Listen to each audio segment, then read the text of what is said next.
Well, I really don't want to, but I guess I have to talk about this thing. Uh, so I will admit there was a period of time when I actually felt sorry for old Joe.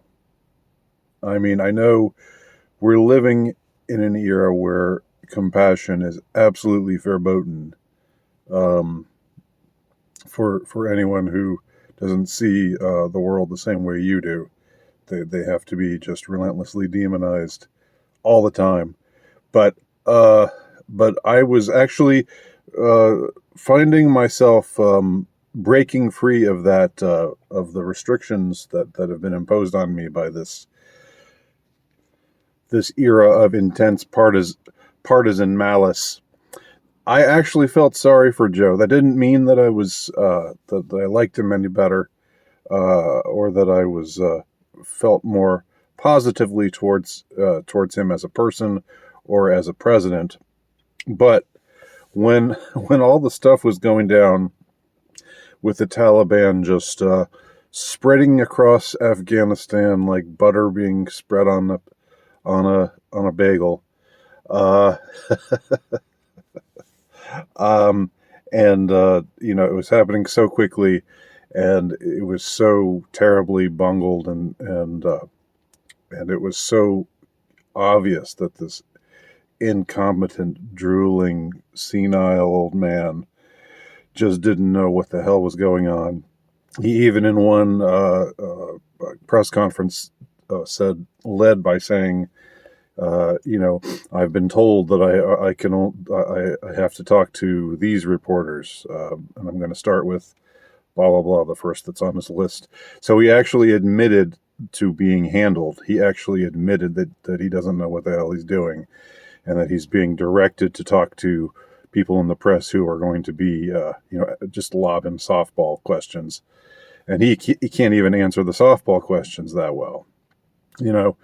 And so I kind of felt this kind of pity for the guy, uh, just because he was just so over his head.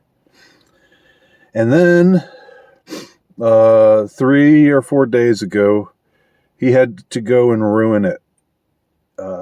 He had to go and take my newfound compassion for him, and he had to just become this mean old gnarly old man, the kind who, like, if you're playing a softball game with your friends, uh, and you hit the softball, and it hits off of their roof of the grumpy old man next door, and it rolls off the roof, and then he opens the window and says, "Hey, you," and cusses you out, even though you're a 10-year-old kid, and you didn't do anything wrong, but he's just a you know just a grouchy old man who has to yell at little kids. That's what Joe's speech about the thing, the Baj mandate, the new Baj mandate. That was the feeling it gave me. And suddenly I hated him as I had never hated him before, and my hate for him didn't have anything to do with anything that he had done before, or his party affiliation, or anything like that. But the idea that he could say to me and to those like me, uh, that he could address us in the way that he addressed us, that he could say, "We've been very patient, but our patience is wearing thin." Note the we and the our. It's like this, the royal we. It's like, yeah, and if you read, like, Shakespeare plays where a king is delivering a speech, he says we and our, and that was like a typical thing for in the old era of monarchies. This is how the president is talking. We've been very patient. We, the monarch, and you, our little underlings, our little children out there who are our subjects. We've been very patient with you. Much more patient than we needed to be, because you are just underlings and subjects, and you're ours to do with us as we see fit.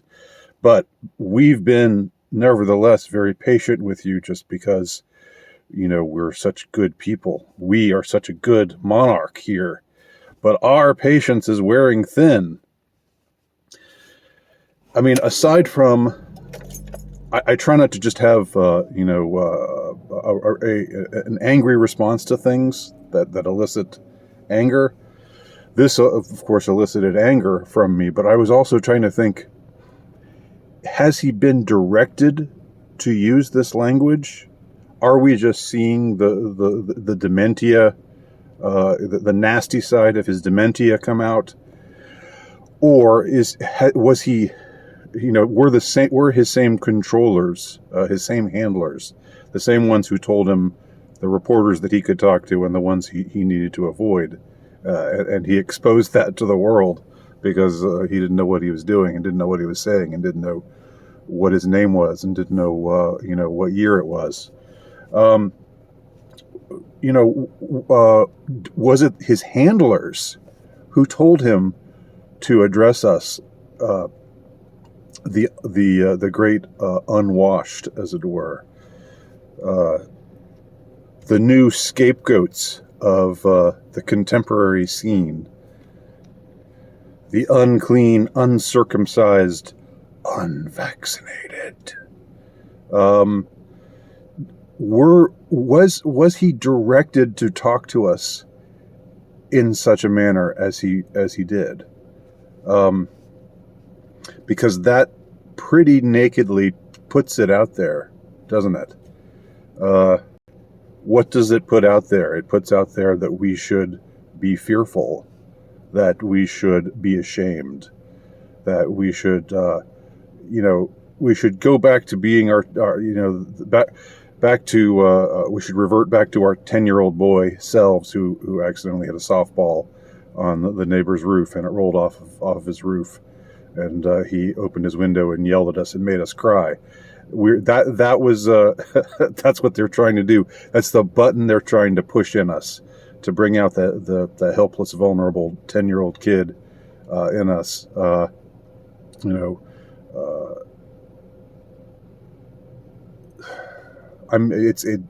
a way, it does kind of leave me speechless.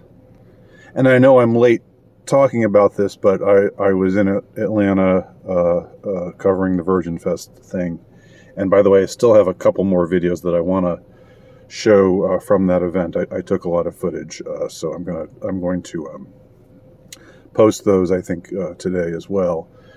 But I also just didn't want. I don't like to be topical. I don't like to just respond to things. I know sometimes I do have topical videos, but I'm by no means a political animal. I don't like to. I don't like to pay attention to the political scene. I don't like to be reactive. I don't like to just talk about what's in the headlines.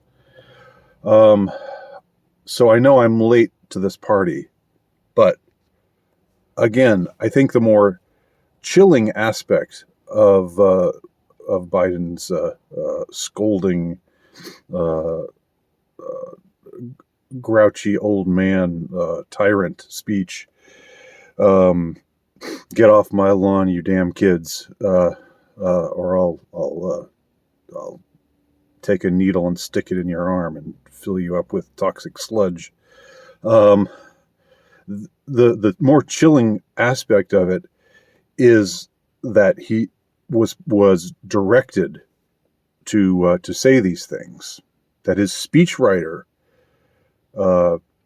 put these words on the piece of paper that's on his podium, so that he would deliver those very words to us. We've been very patient, but our patience is wearing thin. So somehow This is not our elected official. This is not, somebody who we are meant to see as somebody who is, at our disposal, we the people, and so forth. Which is not to say I buy into the democracy thing either, but that's how it's supposed to work.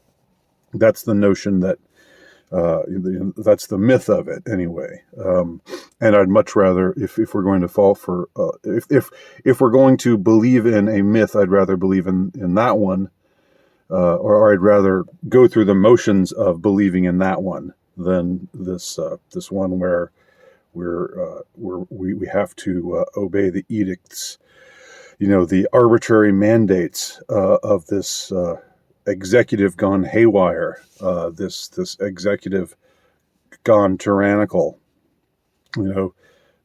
speaking in the royal we to us and telling us that we are very we are growing very impatient with you impertinent non-vaxxers out there. That's the chilling part of it. And what else can I say really beyond that? This this makes me dig in my heels. I mean, not that I would have been inclined before to have done otherwise than stay the course of what I've determined to do. But this has the very opposite effect on someone like me, because I remember, I remember that mean old man who yelled at me from next door, and made me cry, and how awful that awful he was, and there's something just that chills me to the bone. That's what they're trying to. I mean, because all of us have that in us. All of us have that kind of response. And if our overseers, our overlords, push the right psychological buttons, they can elicit that kind of response in us. And the idea that they would be trying to get that response out of me to get my obedience from them, it incenses me. And I hope it incenses you as well. And I have a feeling it does. And I'll just end it there. Thanks for watching. Let me know what you think. Andy Nowicki, alt-right novelist. That's my author page.com.